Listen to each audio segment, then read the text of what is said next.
Hello everyone, I'm FMZ and welcome to episode 9 of the European Roadtrip with Atletico Madrid. We do have a bumper episode for you today. We've got transfers, both incoming and outgoing, to discuss. We've got the Champions League draw to talk about following our rescue act to get through to the last 16. And we've got a roundup of games to go through as well. Don't forget, if you enjoy this content, please leave a like on the video. Subscribe to the channel if you haven't done so already. Don't forget to click that notification bell to know when a new video goes up on the channel. And also don't forget to leave me a comment if you've got anything to say. Let's kick off with that transfer news, shall we? Of which there has been a lot of activity. As you can see, the infamous transfer blocker is back, but I am on the opposite side of the screen for a change to show you 3 outgoings from the January transfer window. So Victor Tereskov has joined Liverpool for a fee of £50 million. He was unsettled with me because he hadn't played an awful lot. In the games that he had played, I don't think he'd given his absolute best, and £50 million is double what Atletico Madrid paid for him, so it's good business to get him out the door. Simmon Velskov has joined Marseille for £12 million. He wanted to leave in the summer, but we couldn't find a replacement to fill in at right back, so he was happy to stay until January, but has now been allowed to move on. The big one, though, is Alvaro Morata. He has joined Paris Saint-Germain for a fee of £45.5 million. He wanted to go, basically, was Alvaro's ambition to join PSG. I declined a bid for them once. He wasn't very happy about it, so he was allowed to leave when they came back with a second offer later in the window, as you can see. We have replaced all 3 and then some. Let's take a look at the new additions. Now, what's better than one Luis Suarez?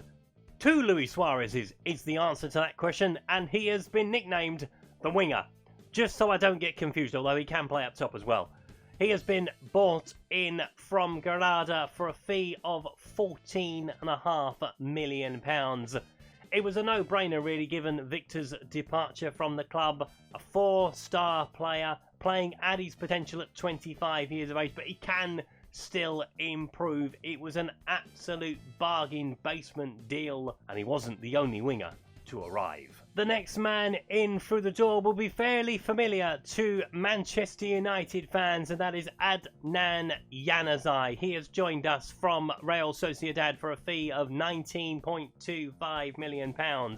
His release clause was met by me. Manchester United were interested in re-signing him, but I jumped in first. So that's 2 players for the price of Victor Tereskov, which is absolute great business from us, and obviously their value is more than what we paid for them, which is all about playing the market, and we have done that superbly, bringing in these 2 signings. There is a reason for bringing in 2 wingers, which I'll share with you in a second. And this is the main reason for bringing in replacements in the wide positions. Emi Buendia is out for the rest of the season, injured in a mid-season friendly against Tottenham. Whoops-a-daisy. So he's out for up to 7 months, which is now down to about 5 months, but he will miss the remainder of the season and has sadly played his last part for us. But then we head back to the new additions and we meet our brand new striker. Alexander Izak has joined us from Real Sociedad as well. We've raided them a little bit this month for a fee rising to £53 million, but he's 23 years old. He has the potential to be a 4-star player, currently playing at 3.5 star, pace of 16, acceleration of 17, finishing of 14, off the ball 16, vision 16, technique 16. He is one of Europe's hottest properties, and we have managed to get our hands on him. Thanks to Alvaro Morata leaving, it has kind of moved my summer business up to the January window, which means we probably won't have quite as much to do in the summer. Fingers crossed, at least. So yeah, Alexander Izak has joined us from Real Sociedad. We also dipped into the market to bring in a young player. Boy Castano has joined us from Vitesse Arnhem, only 16 years of age, but look at that potential ability. Has the potential to be a 5-star player. It was a no-brainer. £1.2 million we paid for him, incidentally. So he is definitely one for the future as we look to build this Atletico Madrid team. And last but by no means least for the January incoming, Stefan Du Jour has joined us from Inter Milan for a fee of £42.5 million.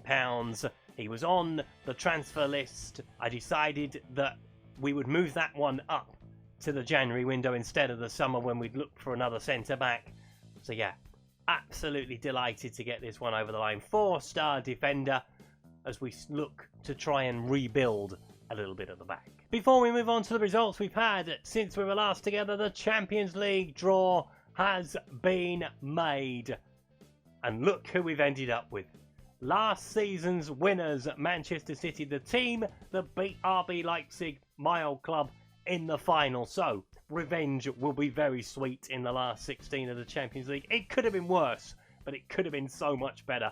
So we'll take them on in a couple of weeks' time. Other ties to look out for. So Bayern Munich take on PSG. Ajax against RB Leipzig. That should be a fairly good tie, that one. Porto versus Liverpool. Manchester United against Inter. Hoffenheim versus Sociedad. Celtic take on Barcelona. Real Madrid have Chelsea to contend with. Now on to the results we've had since we were last together, and following the World Cup, it was a 1-0 win away at Rayo Vallecano. Let's take a look at Luis Suarez's goal. Came just after half-time as we eased ourselves back in after the World Cup. Luca Digne on the left-hand side, playing it to Martinelli, rolling it across into the middle. There is Luis Suarez, slamming it into the back of the net to give us a win over the bottom side. Then we travelled to Saudi Arabia for the Supercopa de España, or the Super Cup as it's known. Semi-final took place against us and Real Sociedad, and we beat them by 4-1. Luis Suarez with 2, Velskov with 2, and the other Luis Suarez with a goal for us. Cabral with the reply for Real Sociedad. But we couldn't convert it into a win in the final a few days later. Barcelona dismantled us. It's only the way to say it. Fati, Dembele and Morata with the 3 goals for Barcelona as they lifted the Super Cup. Back in domestic action, and we beat Villarreal by 1-0. Perez being sent off inside 10 minutes did quell us quite a lot. We did sit back for the majority of the game, but Martinelli grabbed the goal. Let's take a look at it. Came just before the half hour. Good work from Luis Suarez running down the left. There is Martinelli in the middle of your picture. Rolls it across to him, takes a touch, slams it beyond the goalkeeper to give us a vital win over Villarreal. Then a much changed Atletico Madrid side took on Leganés in the second round of the Copa del Rey. We missed 2 penalties on the day, but Luis Suarez and Christian Pavón with the 2 goals to take us through to round 3, and we'll see who we played in a second. We got back to domestic action with a 5-1 win away at Almeria. Let's take a look at the goals for it. Luis Suarez with 2 on the day. His first one coming after 12 minutes. Good work from Pavón running down the field. There is Luis Suarez beyond the goalkeeper for 1-0. We made it 2-0 on 23 minutes. Suarez with the ball in the centre of the park. He will play it through into the penalty area towards Martinelli at the far post for 2-0. Almeria did get themselves back in the game with a beautiful free kick on the half hour from Aguz, but we were back in front soon after. Luis Suarez with a free kick of his own for 3-1. 4-1 came after 75 minutes. John Stones with the long ball over the top. Suarez onto Martinelli, and he will run beyond the back 4 before sliding it beyond the goalkeeper for 4-1. And it was all over in the 90th minute. Another breakaway goal from us. Carrasco this time with the goal, with a bit of help from the defender, it has to be said, as he slotted it beyond the goalkeeper to make it 5-1. On the day. We welcomed Elche in the next round of La Liga matches, and we beat them by 3-0 comprehensively, it has to be said. Let's take a look at the goals. They were hard to break down with Elche, but we managed to do it with 5 minutes to spare in the first half. Luca Digne with the ball into the box. Velskov with a lovely header into the corner for 1-0. And then we waited a long time for the second goal. 76 minutes before we made it number 2.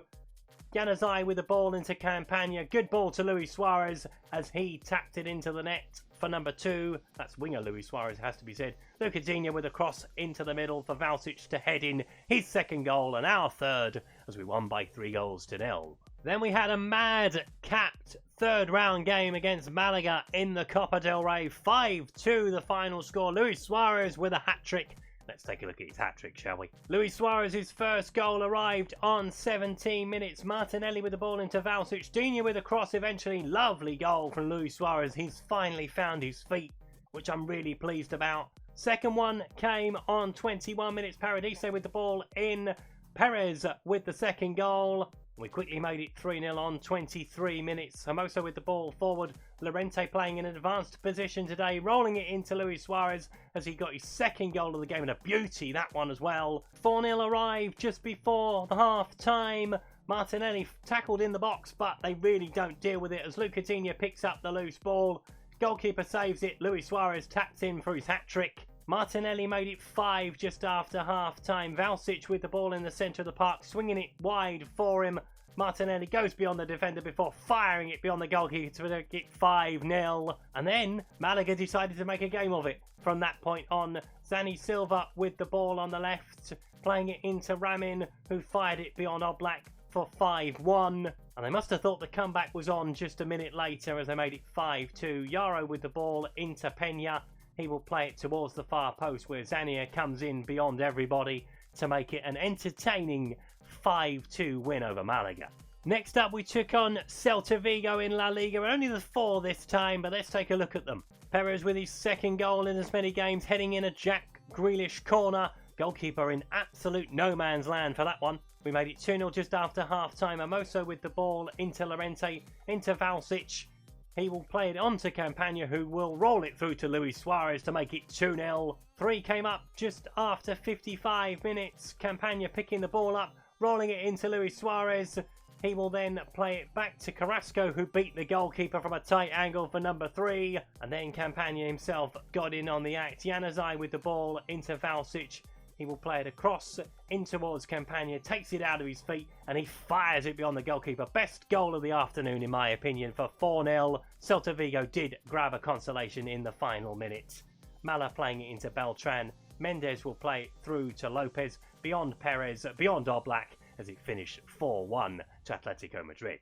And finally, for today's roundup, it was a 3-2 win away at Getafe in the 4th round of the Copa del Rey. Let's take a look at the goals. John Stones with the opener on a snowy pitch this afternoon, heading in from a Jack Grealish corner. We made it 2-0 just after. Hermoso playing it forward to Martinelli. He will chip it over the top looking for Luis Suarez. Gets beyond the defender, plays it beyond the goalkeeper. Lovely finish that for 2-0. And it was almost all wrapped up just before half-time again. Jack Grealish playing it into Suarez. Paradiso playing it into Grealish.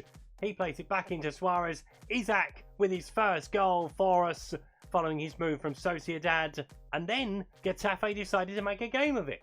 With 15 minutes to play, Ramon playing it into the area, headed beyond the goalkeeper by Cools, of all people, for 3-1. And then Jan Oblak with a bit of a poor moment coming up. Galan playing it across into the centre. And then it comes off Oblak and goes in the net. It would have been put in by Martinez anyway, as it finished 3-2. So onto the competition screen we go. So our reward for getting through the first 3 rounds of the Copa del Rey is to take on Real Betis in the last 4. You will see that game in a couple of episodes time. Manchester City await us in the Champions League, as we've discussed. The first game in that round, that will take place in a few episodes time as well. It's going to be a busy couple of live comms coming ahead in La Liga. So we still remain a point behind Barcelona. The biggest thing that I can point out at the moment is we are 6 points in front of Real Madrid. They have had a bit of a stinker following the World Cup. A couple of defeats in there for them. So they have fallen off the pace against us and Barcelona. So at the moment it's looking like a 2-horse race for the title, but Real Madrid will have something to say about that. Valencia have got 31. They are a mile back from the top 3. Athletic Bilbao have got 30. That's our next game, incidentally, and that's the next episode you will see from this series.